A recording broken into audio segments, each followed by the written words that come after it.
And I said wacha kukaa vile kutakaa. Kuenda vile kutaenda lakini siendi usingi hiyo theater. I met a friend of mine. Then nikamwangalia hapa nikaona akona scar.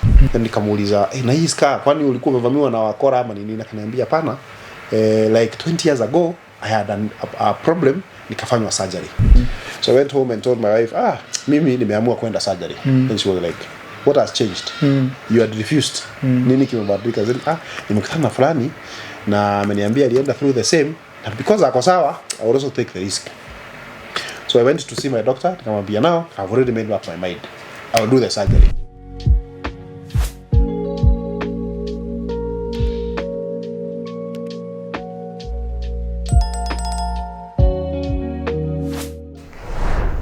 So nikaanza kwenda through the counseling session, the therapy now towards the surgery.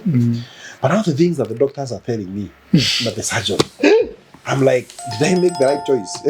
Unajua Alan, hii ni maisha. Na usijali. Maisha ni kitu. So nilienda nika introduce kwa surgeon.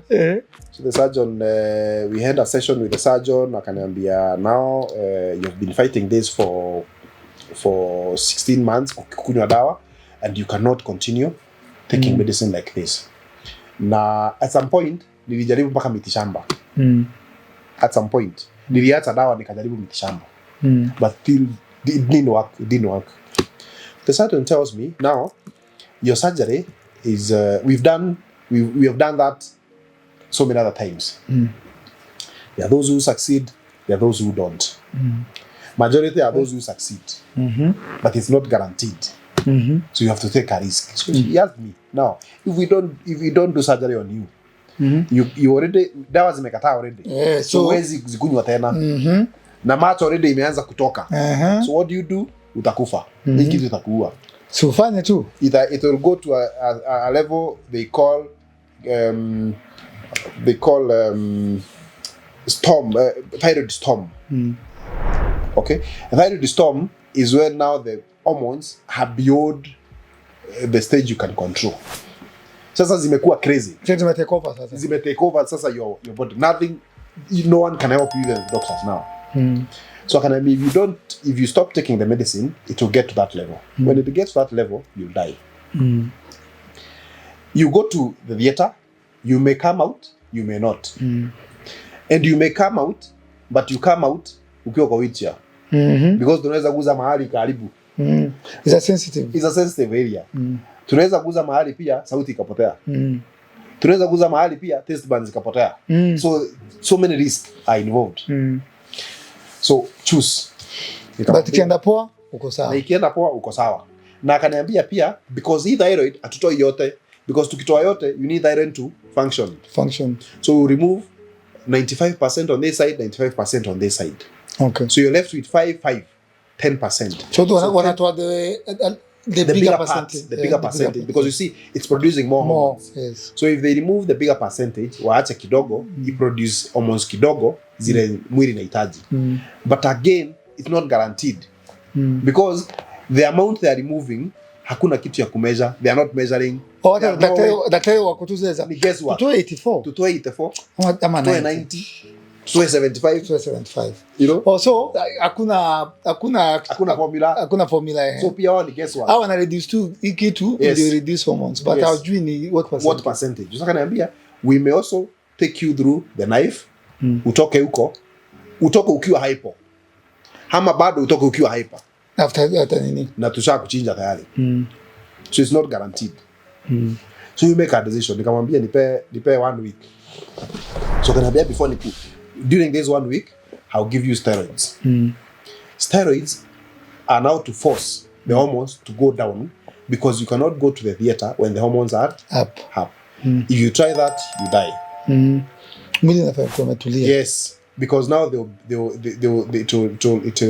will cause the thyroid storm. Okay. So Kanabe will give you steroids to force the hormones to go down, so that when you make the decision to go to the theater, your hormones are balanced.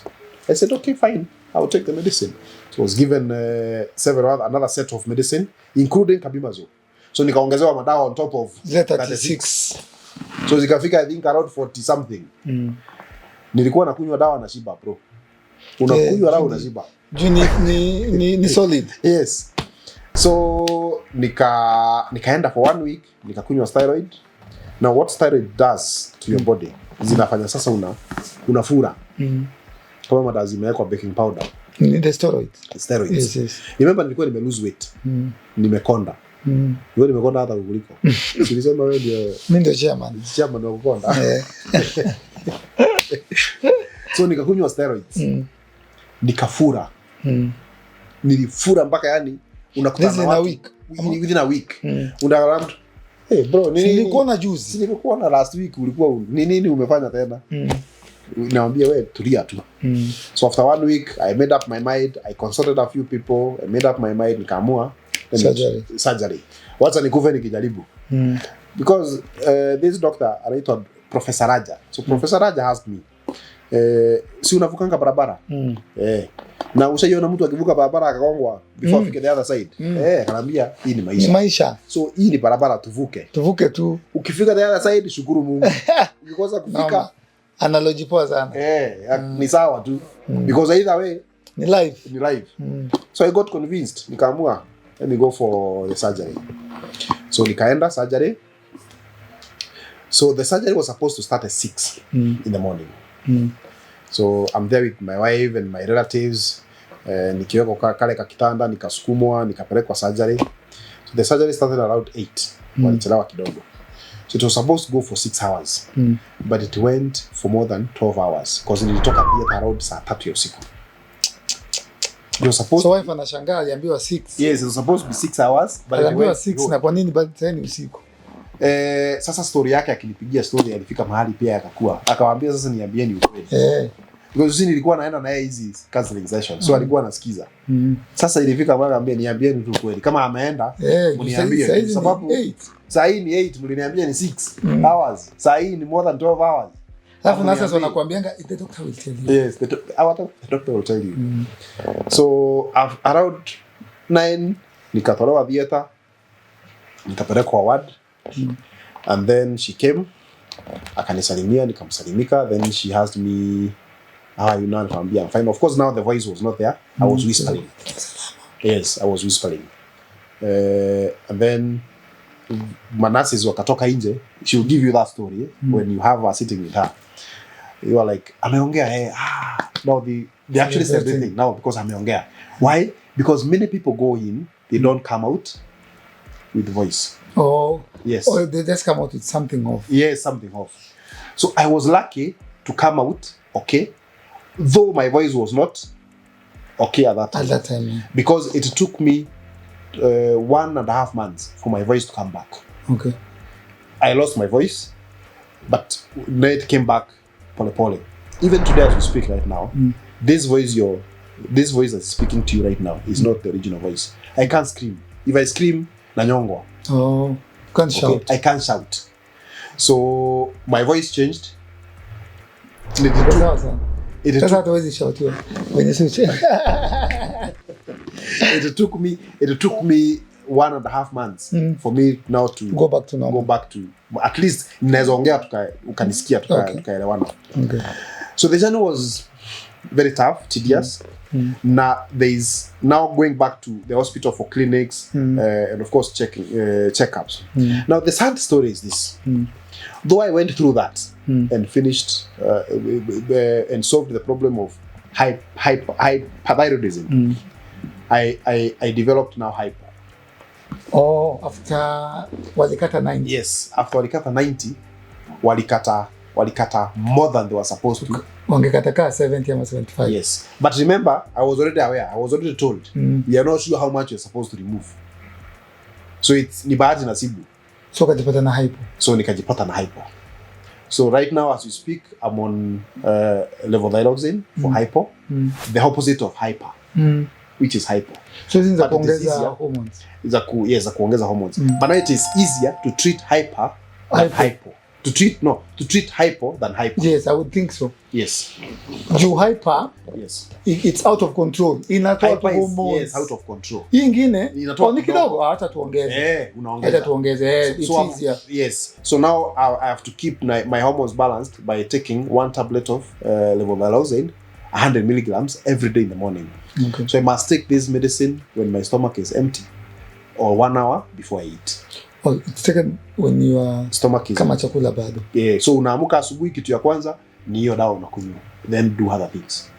So that by the time uenda kukunywa breakfast ama ukule at least 1 hour is over. So now hyper now has its own side effects. Okay? So what we did when I realized now I have this problem and so many people are struggling with this disease, people are not aware about it, I now started making noise about the disease. I went on TV. I saw a newspaper article, the champion. The champion for the little known butterfly or something. I can't remember. So I was little known get. The little known, yes, the little known, because not many people know about this disease. Yes. So I went on newspaper. I did an article in Nation. I did an article on this People's Daily. Which one was on the front page? People that Nation. Yes. Then I also went on TV. I've done interviews on with TV on Nation with Kinagradis Kashanja and so many other interviews I've done. Then we also formed an organization. Okay. So if you're here today, you're suffering from this disease, we have an organization that takes care of you, gives you the right information, because we do not want you to go to the Google doctor. So we formed an organization with a lady called Sarah Katule. Okay. It's we call it TDK, Thyroid Disease TDK, Thyroid Disease Awareness Kenya Foundation. It's a foundation. Okay. And we have over 2,000 people, members, who are already members of this foundation. And we keep educating each other about the disease, telling each other what food to eat, what not to eat. Because the whole disease has a lot to do with what you eat and what you don't eat. Yes. Ladies and gentlemen, now I think you've gotten the gist of the story why we're seated here, because it's very important that what my boss here went through, so lazima go through it.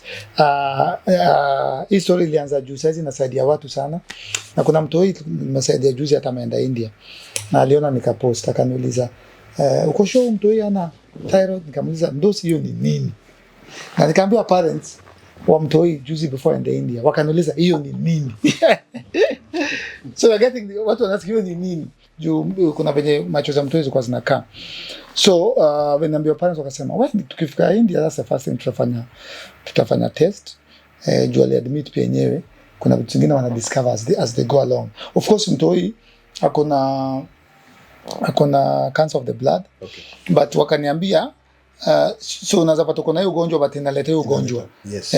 So when aliniambia hivyo ndo nikasema hii story umenipigia si upigia wa Kenya juu watu wangapi wanatembea hapo Town Nation Center ama Kitale tu. Na anakuanga tu anasemanga tu mimi usahau bwanangu siku hizi anasahau sana. Na alafu anachoka analala, alafu ana sweat. Ameenda hospitali nikamuuliza mdosi si uende kwa nini? Uongelesha wa Kenya. Akaniambia amefungua YouTube channel inaitwa Health Talk. Yes. Nikamwambia iko wapi? Akanionyesha. Nikamwambia hapana mdosi. Hii Sunday tunaenda Miale na lazima tuambie wa Kenya juu sasa mimi nasaidia wa Kenya and staki mazee tupate kama yake kesi yake ni Mungu tu. Kuna zingine unapatanga is too late because Alan na Eric walikalia information. So nikamwambia me I'll come on your channel, this is his channel. We tell us about thyroid kwanza, alafu hizo mahyper na mahypo which I hope you guys have learned. Na pia amewambia about TDK. Which has members you can join. So hii channel ndio imeanza. Nilimwambia alete madaktari hapa, mimi nitakuwa na post tu. Alete madaktari, alete survivors. Kama sasa niliona kwa gazeti ameandikwa champion wa little known disease. Maybe it's not little, ni kubwa sana. So we'll be doing this weekly, ndosa kikubali. mimi ndakuwa nakuja namsaidia mpaka sasa ajue pia. Nimesikia sasa anaitwa daktari. Yes. Kuna mtu anakuita daktari. Thyroid consultant. Consultant. Ataweza anaweza tembea hata anakuambia tu stranger, bro. Unaitwa nani? Na akwambie. So in fact, let me give you a story. There's I think 3 months ago, I went for Captain Otoyo show at the Kenya National Theatre. And I picked a guy from the crowd. Nilimwangalia tu hivi nikaona huyu ako na shida na akili. Nikamchukua nikampeleka hospitali. When we ran the tests, daktari akamwambia you are lucky. Wewe ungeanguka the next 2 days. Yes. Uliona the highs were macho ilikuwa imetoka nje, anakaa tu amechoka, you know. So I called him and asked him, have you ever gone to the hospital? No. Are you sick? No. Told him, okay, tomorrow kuja mahali fulani nitakupeleka hospitali. I think you have a problem. I went nikampeleka hospitali. I paid. We checked the thyroid levels. They were very high. Very high. Amekuwa admitted Kenyatta last month actually. Amefanya operation last month Kenyatta. Yes. Nako sawa. You heard it from the horse's mouth. Ladies and gentlemen, this is a health talk. This is very necessary. It is timely. This is the time to talk about it. We might ask him in the future, wacha kwanza anze channel, subscribe hapo chini, finya hapo subscribe, weka, mnatangaje Marvin? Weka hiyo bell inaitwangaje? Subscription button. Alafu kuna hiyo pia share. So that many more Kenyans can see this. Hata mimi share hii link. This is our very first episode. Let's make sure as many Kenyans waone hii. This is the beginning. This is the first episode. Na nilimwambia huko mbele pia walete wengine pia wafungue mlango kidogo sikue thyroid kwanza, but tuanze na thyroid kwanza juu. It's little known. Ama namna gani? Yes. Thank you very much. Mubarikiwe sana and thanks for joining us. And for everyone who is watching, we're going to have a part 2 of this story where my wife will be giving you our experience with a thyroid patient experience, and I'm sure you'll learn more from it. So please hit the subscription button. Hey, mazee. Watano wanasema saklibuklai kama Tanzania. Hit the subscription button. Yes. Hit the bell. Yes. Because we're going to upload the next episode where my wife will be talking to you about her experience. The bell is important. You ndio nataka. Inaitwa the notification bell. Yes, notification bell. So that wakiweka hivi inafanya ting. Yes. Asante sana. Hit the notification bell and don't miss the next episode. Asante sana. Thank you.